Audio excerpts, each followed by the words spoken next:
Hello. Hello. I I have a strange life. And there's plenty of people who say that I'm just straight up lying, which is kind of funny because I was always taught that, honesty is the best policy, right? And I really do find that to be the case because I'm lazy. I don't want to keep up with a lie. And yeah, I can be a bit brash, but the only people who don't seem to like it are backstabbing bitches. I know a few of them, quite a many of them. They're family. uh, that's why I'm the black sheep of my family, because backstabbing bitches don't like the truth. Weird. Really weird. Fact. My hair is just being that way today. But yeah, and what's funny about that is my grandfather was basically my father figure growing up. My dad was in the military, and I remember shouting match in between my parents where my mom said, "You're taking back to back sea duty. You're missing out on your kids growing up." And my dad screamed back, "I never wanted children in the first place. Buddy, a little late, you got three. Maybe jump on the wagon." But as a result, I had a large enough family. My dad had four sisters, two of which had children. I had eight cousins. Well, I had five cousins, but including myself and my two siblings, there was eight. And every weekend, our parents would just drop us off at Grandma and Grandpa's house. They didn't mind, they had children of their own earlier and also fostered a lot of children. So they actually enjoyed having kids around. But how's it taking you all weekend to grocery shop, man? And then in the summer, our parents would drop us off with our grandparents. We would take my grandfather's truck down to a trailer, single wide in North Carolina, and just have all summer. There were three rules, you know, be back by dark because there were no street lights there. Um, if you can't get there on a bike, you can't get there because that's what you got. And don't hurt each other bad enough to go to the hospital. It is too far away. Really out in the sticks. But it was a good time. We beat the snot out of each other. And so, like, that was my growing up, right? I was an 80s kid. I know I'm old. But as a result, like, back then, there weren't, like, cameras, cell phones, nothing really, except radio and TV if you had enough signal, which we didn't there. But, like, there's five, maybe seven stations, a couple of them are repeats. TV really wasn't all that popular. And then, like, in the 90s, computers started to come out and DOS was a thing. And then suddenly, when I was in high school, cell phones started to come out, like the Motorola Brick. And so by the time I reached college, that's really when cell phones started to become more popular. As a result, I've had a very strange life. And I mean, maybe some other older folks can tell you about that. But even past that, I've had a strange life. And I'm not going to lie, because what's the point? Truth is way stranger than fiction, and especially in my case. So I find it strange when people go, "Nah, you're lying." Why? Why would I do that? Um, Internet popularity is not something that I would really strive for. It's just, I guess I just want to share that, like, yeah, life is weird, man. And I've had a weird one, and I've had a few people tell me I should just write a book because it's that strange, right? So here's the one nobody ever believes. I've died 3 times. Three. Yeah, thought third would be the charm. Not the case. Um, I died when I was 5 from an allergic reaction from the flu shot. We didn't know I was allergic. But also, like, I was complaining in the minivan that I was too hot and I hurt all over, and mom's just, doesn't care. Um, I skipped on dinner because everything hurt. And then I threw up on my bed on myself and got my hide tan for that. And then I was sleeping under my bed because my bed was too hot. My mom gave me a trash can to throw up in. Um, and then with an allergic reaction, it's really painful. But, throwing up so hard it comes out your nose, all because you're so hot, all of your mucous membranes start to melt, including like your eyes, your ears, your nose, everything. But then your throat starts to constrict and you can't even scream out for help. You can taste the blood and bile foaming in your throat as it constricts, and your vision goes red, then a yellowy white, and then black, nothing. And somehow I also skipped breakfast. It was around noon when I got up, and I got up in the same position I fell in. Many years later, I asked my mom, like, didn't you check on me? She goes, no, you were fine. How would you know if you didn't check? And she just, mind you, she has medical training, right? She was a dental assistant, for over 40 years. Not at that time, but yeah. But at that time, she was already trained as a dental assistant, which means you have to know a lot of other things. You don't just know the mouth, you have to know the whole body, because allergic reactions can occur, especially if you're using Novocaine. But she didn't check on me. What 5-year-old skips dinner and breakfast? Not a good idea. The second time I died, I was on the beach. I drowned. Now, there was a double red flag, and there was even a chain across the boardwalk, but my parents didn't care. My dad removed the chain, didn't care about the flags, didn't care that there were no lifeguards, and we went to the beach. The double red flag was for undertow and riptide. This is Virginia, Pongo, Virginia.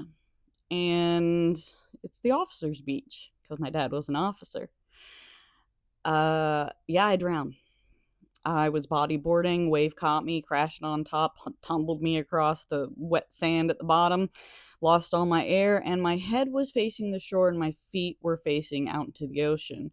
The problem is, as the tide goes back out, it was forcing water into my lungs, which didn't have any air left in them. And, well, I just looked up through the surf because I can't stand. The undertow keeps you pinned to the ground. And I just look up through the water and go, well, guess I've had a good life. And black. And then I woke up yards from where I had fell, standing, coughing up brine and stuff. And my hair was a lot longer at the time. So, like, my hair's in my face. There's no lifeguards. I walk back to the blanket that my parents are on. They're both asleep, snoring. Neat. I look out into the water and my siblings are both still fine, like, okay. And I just sat there and cried for a bit. Yup. I was done swimming at that point. And then the third time I died is actually documented. I was dead for 6 minutes from exsanguination. I had a C-section, and I also have vascular Ehlers-Danlos, so I bled to death. That was neat. I remember that one. I remember all of them, but still, they go to push all my organs back in, and I watch an intestine go up over a nurse's head like a can of peanuts. Those spring-loaded snakes? Yeah. Just woo, right up over her head. Surgeon saw the same thing, but because of the pain, I rolled my head over and I saw the gallon-sized suction, and it's just over full. And I go, dude, to the surgeon, because decorum is gone at this point. Dude, that's too much blood. He looks down at me, looks where I was looking, and goes, no, it's not, don't look at it. I go, no, dude, You don't understand. I'm O positive. And as I'm saying that, my vision's going black. I said, I'm O positive. See you later. All the alarms go off. And when he saw the intestine go up over my hand, he then started petting my hand. I guess he was nervous because he was at my right hand. And when all the alarms go off and I pass out going, see you later, I hear him scream, fuck, and kind of throw my hand down. And then everything went fully black. Woke up in a room later in different clothes in a different position. And there's a very nervous man standing next to me going, I need you to sign this document. And I go, what's the matter? Something happened? He goes, yeah, but I have these documents and we're asking you not to sue the hospital. And I go, what, did I die or something? He goes, yes. I said, ooh, how long? He goes, 6 minutes. I said, neat, I'll sign that for you. He goes, what, you don't want to sue the hospital? I said, nah, I'm alive. Just don't let it happen again. He was so grateful, but it was a military hospital, and even if I sued them, I'd probably only end out even because they're just going to pass the buck down and down and down to whoever didn't read my chart, right? Because I was in labor for 12 hours. Nobody bothered to read my chart. I was not diagnosed with vascular Ehlers-Danlos at that time. They had diagnosed me with something very similar, though. Still, though, that's the ball being dropped in a lot of places. And the ball always rolls downhill. So I wouldn't have ended up with anything, even if I bothered to sue them. It would just been a waste of time and money. But they were real attentive after that. And people just don't believe me. Ah, there's other things. Like, I'm a big skeptic when it comes to the metaphysical because, like, I think science can explain a lot. Like, maybe it's just a sound, maybe it's literally the wind. Um, you know, houses creak and settle, and all sorts of things can explain what you might think is a ghost, except not all things can. The house my parents moved into after my grandfather died was also a death house. The previous owner had climbed one of the pine trees without any safety, fell, broke his back in several places, and then a couple of months later, after going through all the therapy, just decided he couldn't take it anymore and swallowed a bullet. Yup. So there were odd things going around in that house. Like your keys disappear and you're blaming it on something. Except, like, where did they go? I had a little plastic dinosaur. I was looking for it on my dresser. I have two witnesses that saw this little plastic dinosaur drip out of the ceiling and hit me with force in the back of the head. Neither one of them threw it. What? Now that is the room that, the dude ended himself in. And the first night I was in there, the walls melted. I don't take anything illicit. Uh, the walls were melting and caving in, and I told him to stop it. And I just rolled over and went to bed. I'm not dealing with that, man. A few nights later, I have this double dresser drawer, right? It's big, it's wood, and I have all of my pretty things on there. Porcelain dolls and all kind of breakable glass kind of stuff. I'm trying to sleep. This little bird that is ceramic that I got from like one of those, Spanish days at school. They sell stuff like paper flowers and some ceramic things and bracelets and stuff like that. And I had bought this little bird. I still have it. And it was just rattling unnecessarily on that chest of drawers. Just going nuts, like moving and everything. Nothing else is moving. And I just go, dude, stop it. With that, the bird stops and everything. It looked like somebody took their arm and just like slid everything off.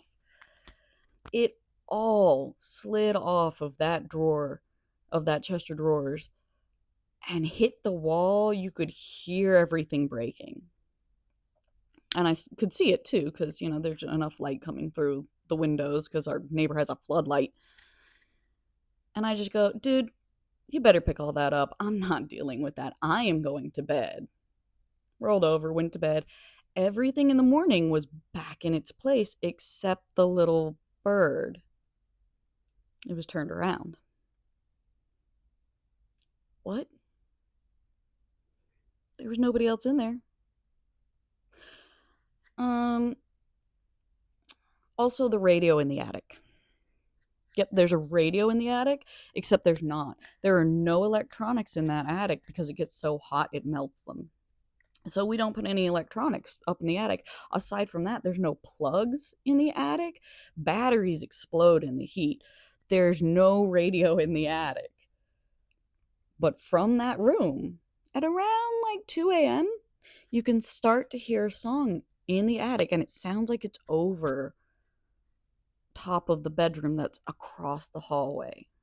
And it sounds German or something. It's definitely not English, and it's a sad kind of lounge song, right? And it's always starts at the same place. I went up in the attic because I was tired of it. I saw something. It was in the shadow, in that same spot where the sound sounds like it's coming from. And when I pulled the light cord,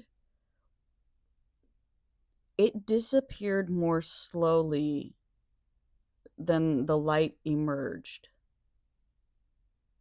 So that thing disappeared more slowly than the shadow around it. It had a form.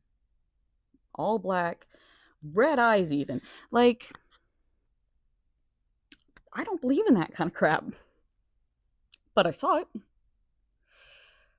It disappeared way too close to me.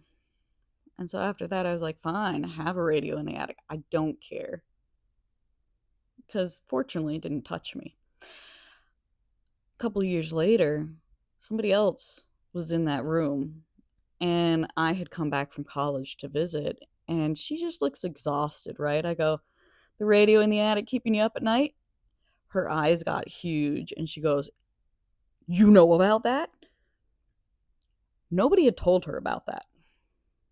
I said, yeah, it happens around 2 a.m. She goes, yeah. I said, yeah, that's just the ghost. She goes, the what?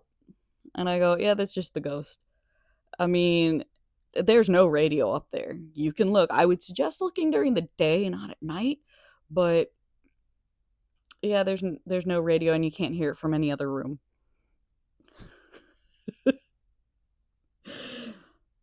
So that's odd. I also, now what sparked me to sort of do this video is I used to have an iron knife. Just the knife part.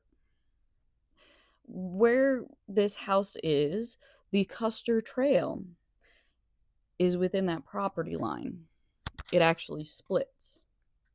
Now, Custer Trail obviously is going to have a lot of ghosts on it, right? Right? But I had this knife I had found. And it's rusted and it's all beat up. But I put it on the shelf with all the other iron pieces I have found. I have found a handle, something that looks like a coin, but it's clearly not. I have found a horseshoe. I have found the part, half of a horseshoe. I have found a wheel hub for a wooden, like, covered wagon wheel. I have found pottery. But I had this knife, and I had just found it not that long before this happened. Sometimes I sleepwalk. Just happens. And I had this very strange dream. I walked out of my room all the way outside, and I started walking up the hill, and these weird, like soap bubble things were coming up the hill with me, and we all stopped at the tree line. And I look forward, and it's very close to dawn. It's very purpley out, right? And there's this dude on a black horse staring into my soul with these bright blue eyes, a little bit of facial hair. He looks kind of young, like mid 20s, and he looks terrified because the soap bubbles around me seem to be Native Americans. I'm not aware of a lot of Native Americans in that area, but considering the history of Custer's Trail, kind of makes sense. Anyway, this dude is just terrified. He looks like he's gonna piss himself, but he looks real, whereas the people around me look more transparent. He hits his horse, like, with his foot, and they take off, and before where the property line ends, as soon as they started galloping away, it just, everything degraded, and like by the time they reached the edge of the property, everything just collapsed into dust. The dude, his horse, everything, right? Neat. I don't remember much past that, but I woke up in my bed with wet and dirty feet. And the knife was gone. The knife was above my bed on a shelf, and it's just gone. Okay. So, like, a day or two after that, I go digging on the property. I don't know why I picked this specific spot. It was close to where I had stopped, and it was close to where I had found the knife. So I'm just digging. I I don't care. I dig for rocks most of the time because there's beautiful quartz. There's smoke quartz, there is red quartz, there's clear and white and yellow quartz. It's just, there's quartz everywhere in those mountains. That's what they're primarily made out of. And I found an arrowhead. An arrowhead made out of quartz? What? You don't make arrowheads out of quartz. They don't nap very well. There's too much rutilation. They break really easily. But quartz is actually pretty good for an arrowhead because it means you might be able to reuse it because quartz is very hard. But you don't find quartz arrowheads. But I found a quartz arrowhead. You telling me a ghost told me where to find a quartz arrowhead? I bet he's probably buried there. But the soil is very acidic, so even if he was, there would be no bones or anything left. Like, the only thing that survives red clay is going to be metal. And obviously some ceramic. But, yeah, what? And I'm not lying. It's just something that happened. I've been struck by lightning. Well, not directly. Indirectly. I think I was within 5 yards of the well cap, which is what the lightning hit. Lightning hurts. You can feel it before it happens. It's like this weird sensation, and then I look, and just this flash, right? Blind and deaf at this point. Can't physically move. I wanted to move, but I couldn't. And then I start to feel it. It's like fizzy soda filling from your feet first and moving upward. It's not actually soda. It's the electricity burning boiling your bodily fluids. That's why it feels like soda. Because, of course, gases are going to build. It got to just above my belly button before it stopped. Later, I found out that if it had hit my diaphragm or my heart, I'd just be dead. Cool, right? Like, dude. And I've also seen ball lightning twice. That may have to do with the composition of the soil around there, because quartz actually is pretty good with electricity. And of course, clay holds on to moisture longer than most other dirt. So it could just be the composition. Yeah, I saw it walk through the wall, through the room, hit the answering machine, and fry it. Like, dang it. So that's how that keeps happening? The house gets struck by lightning infrequently, but it's because there's iron ore in the backyard near the well. That's why our house is too close to the road, because they couldn't blast out the iron ore to build the house further back. Hey, but we got good water. Um, and the second time I saw ball lightning, I was just sitting in my room. I had my laptop on my Chester drawers next to me, and it just phased through the wall, stood for a second above my laptop, sunk into my laptop, and then there was a dime size hole in the motherboard. Neat.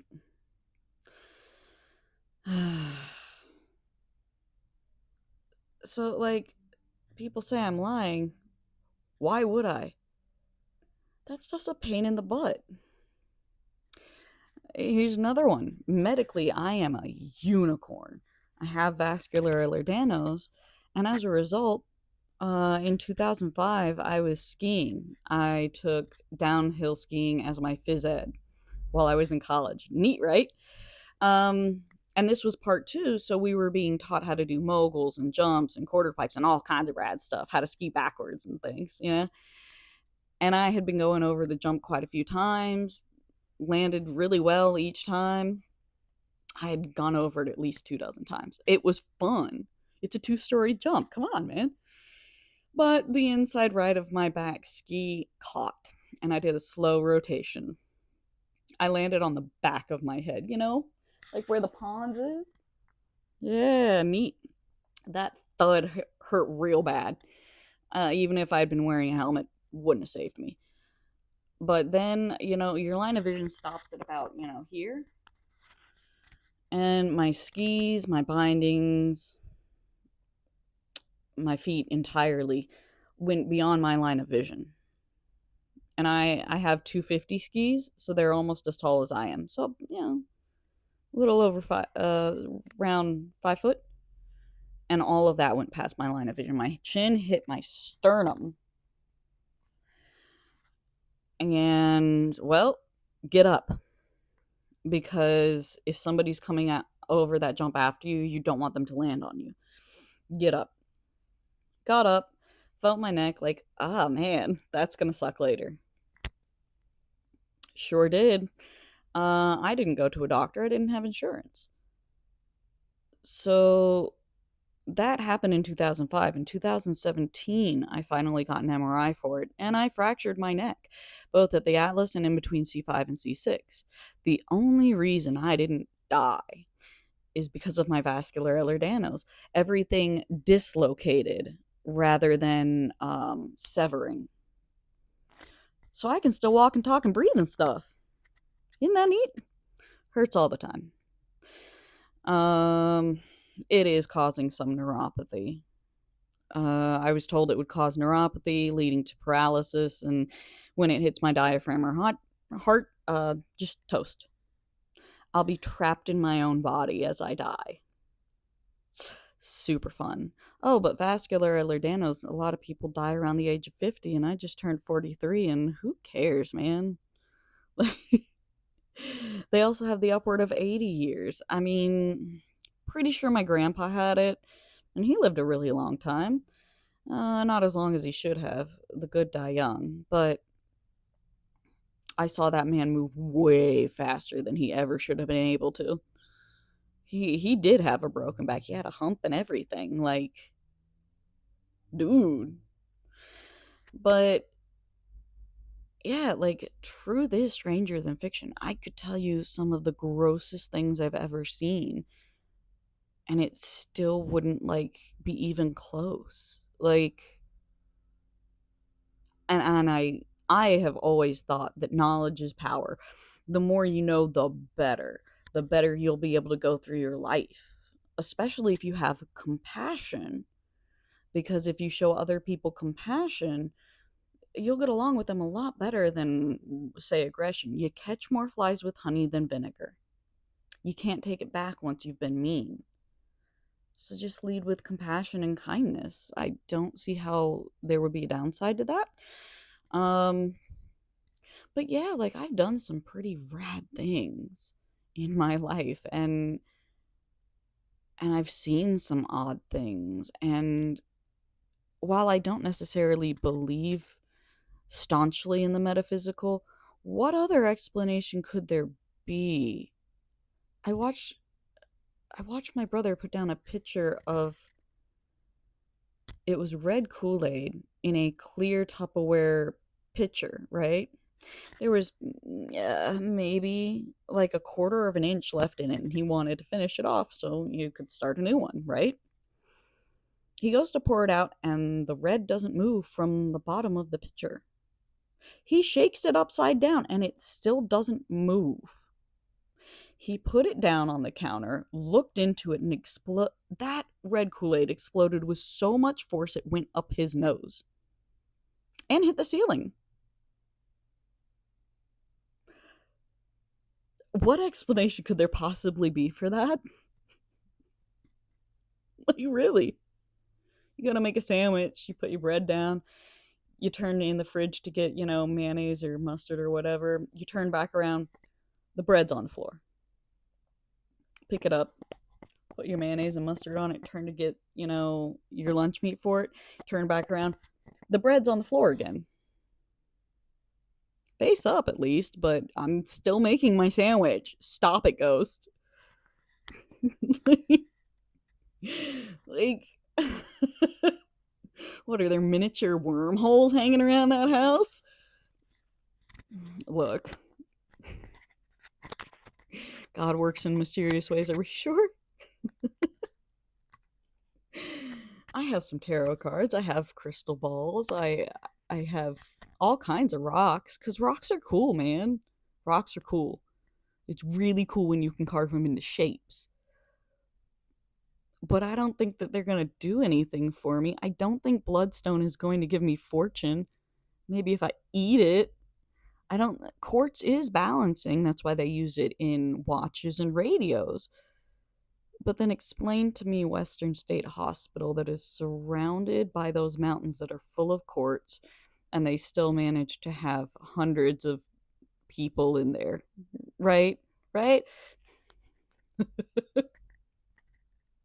Doesn't make a whole lot of sense.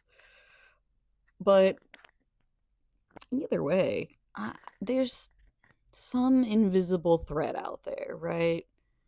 There's something. And as crazy as my life has been, maybe I'm just a little more tuned into it or something. I don't know. But I try not to put faith in things I can't prove, right? If I can't repeat it, if I can't physically prove it in some way, then I'm not going to put a lot of faith in it, because, well, it's just not as solid as it could be, I guess, right? But I don't know. Life is so strange. And it's even stranger when people just go, "Nuh-uh, you're lying." Why would I? Like, I mean, if if I was lying, that means that all of the big things that happen in my life would just straight up be tragedy, right?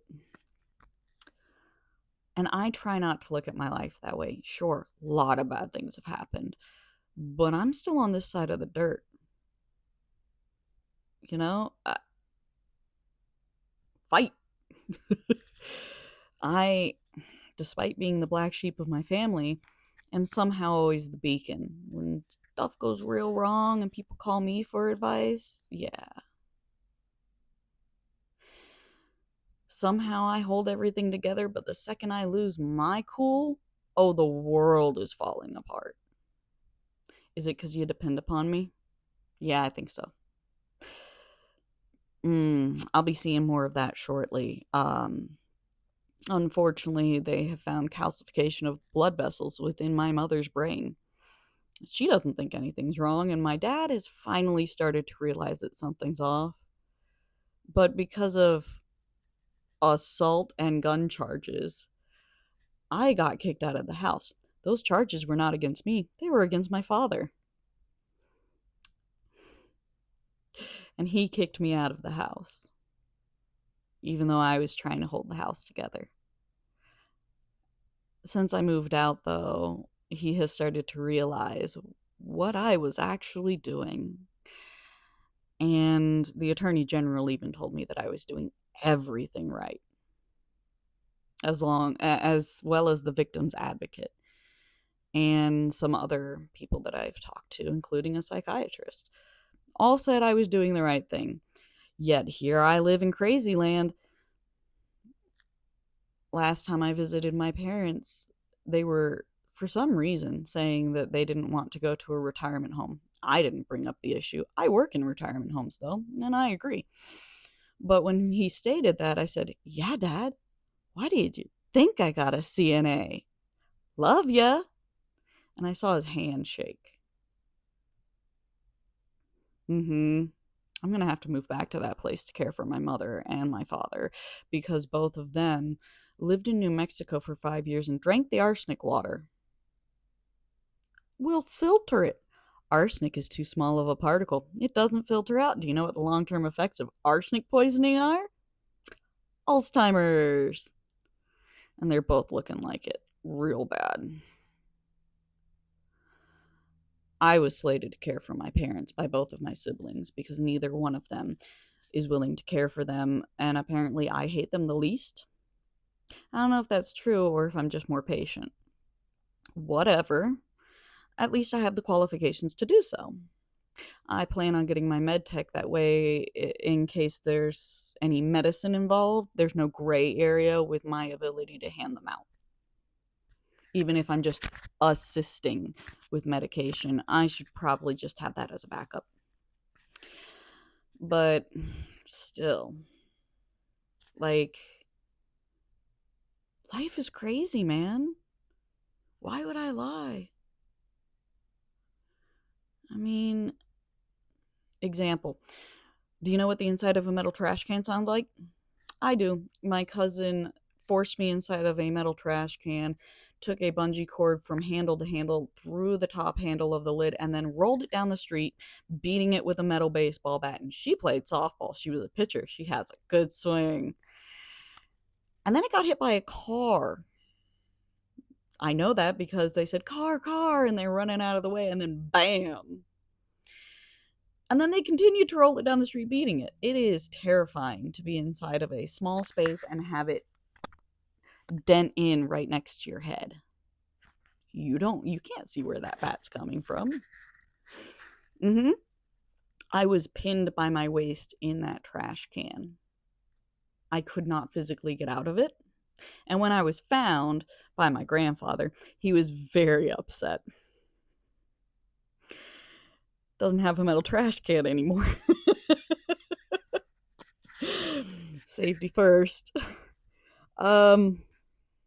Yeah, like, I got called into the vice principal's office because I pulled the fire alarm. I didn't pull the fire alarm. There was a kid who was just being, I don't know, a jerk to everyone who tried to use the water fountain.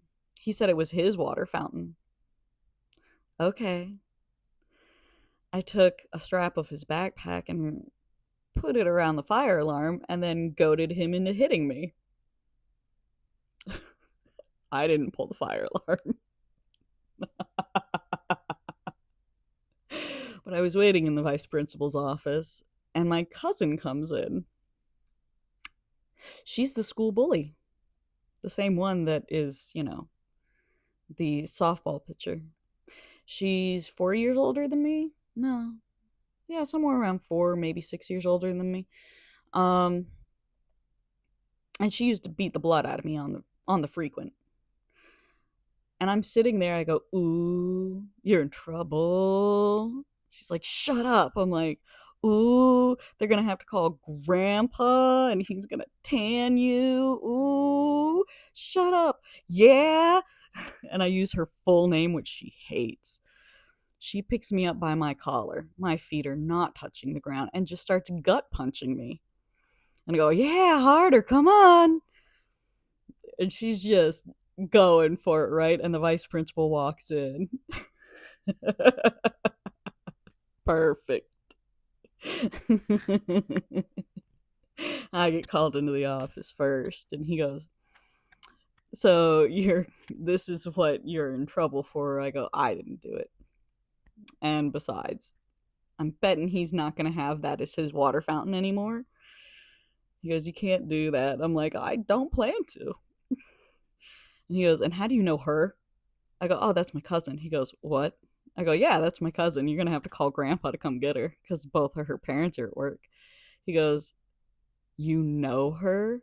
She's your family? I go, yeah, we hang out every weekend at grandma and grandpa's. He goes, so you don't get away from it? I go, nope. He goes, oh, that makes sense. I'm sorry. You'll have to spend the next week at my table in the lunchroom, but you can eat your lunch there anytime you feel like it. Wise man. Uh yeah, I was the second toughest person in the school next to my cousin because I fought back. My later in life I learned that my cousin picked on me specifically because I put up a good fight. Cool. How many times I got to wake up in a puddle of my own blood. But look, life was different then. Also, I probably had a really bad childhood. I don't know. I don't see it as bad because it is what it is. I can't go in the past and change it. It made me who I am. I'm a pretty tough person as a result. So, take the good with the bad. It could be worse. Could be a heck of a lot better too. But, ah, you got to be comfortable where you're at and make the best of what you have. It's not settling, it's doing what you can, it's being proactive. And maybe that's why people don't believe me because I'm not necessarily all that sad about it. I mean, why would I be though? Like I said, can't change it. I can only move forward. And I think a lot of people need to take that in stride. And like when I'm driving, I don't yell at other drivers much just because for all I know, they're having the worst day of their life. I'm probably never going to see them again. So why be upset? I just don't get it. Anger takes a lot more energy than forgiveness. And so I don't get it. Maybe am I just on a different level of thought than other people? I wouldn't say that I'm any better than anyone else, but like just different. Is that what that is? Because I just don't get how there's so much hate in the world. I don't understand it. It's unnecessary. Like, live your own life, focus on yourself. There's plenty of other work to do. There's always room for improvement, right? So, you can sit there and call me a liar all you want. It ain't gonna bother me because I know better. But also, ain't you got your own shit to do? Come on now. Laundry is waiting. Ugh, I gotta do laundry. Wash my work uniform. Ugh. But for real, do I think differently? Is that what this is? Because I don't get it. Like, I just don't. Mm. See, and this right here, consider this a free therapy session if you want, because that's what I plan to get into. Right now, I'm a CNA and I'm gonna get my med tech eventually, but I do plan on finishing out my master's, which is in philosophy and religion. My previous associates is in science, mostly physical, but also a lot of psychology. Like developmental psych was cool, but so was chemistry and gross anatomy. Oh, love it. But I plan to go on for a master's in psychology, concentrating in counseling because, oops, alert, because I can help people in this way. As a CNA, I've been able to help a lot of people, and I think that it is my duty as a human to leave this place better than I found it and help others. And in this way, I can help others. Awesome. I think it's everybody's duty to help others if they can, not just because they want to. For example, if you can't save a drowning person if you yourself are drowning, right? So within reason, help others. And being a CNA, I help others, and that's really rad, but I'm not going to be able to stand on my feet for 8 hours every day for the rest of my life. But I can talk. Clearly, right? But I can talk to other people. I can help other people in that way. And I do have a different perspective. Let's just be honest about that. So I think psychology, I could help a lot more people. And also the pay's pretty good, and also you have to not be able to take things personally because not everybody is going to cure. You have to want it for yourself. A counselor is just guiding you there. And so I would also like to get a little more into it, possibly like working at a psych hospital as a psychologist, or yeah, psychologist, not psychiatrist, because I don't want to prescribe medicine. I'm not that great at chemistry, but that's what the Merrick manual's for. But gosh, I just find it so interesting, and I would love to write a dissertation on some of the overlap in between physical and mental science, because of course there's overlap, but specifically with the elderly, how they are not treated with psychological medications. Gosh, uh, I think you know what I mean. With They're not treated with psych meds, generally speaking. They're just treated, oh, they're just old, they have Alzheimer's or dementia or whatever. The thing is, if there was pre-existing conditions and you're not treating those as well, it's going to come off a lot worse.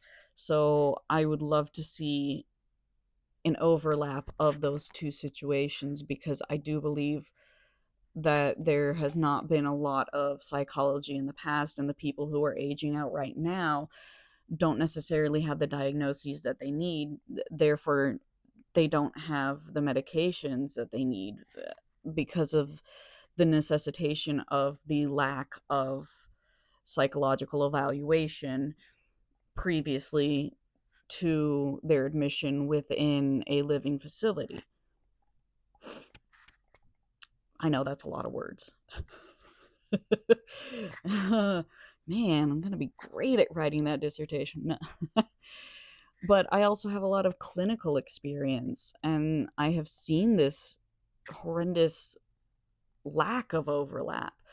And so I do also know, having worked in mental health facilities, that there is a physical aspect to the mental, I don't want to say disease, but that's how it would be termed, unfortunately.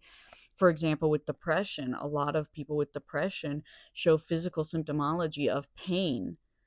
And once you get rid of that depression, a lot of the pain is alleviated. So why would there be physical pain if it's a mental disease? Well, your brain is a physical thing. Your neurons are a physical thing. Why wouldn't there be physical pain following mental pains? Yeah, I just think it's really odd. Oh, but I gotta go. I'm receiving a call. So do better for yourselves. Lead with compassion. It'll save you a lot. Bye.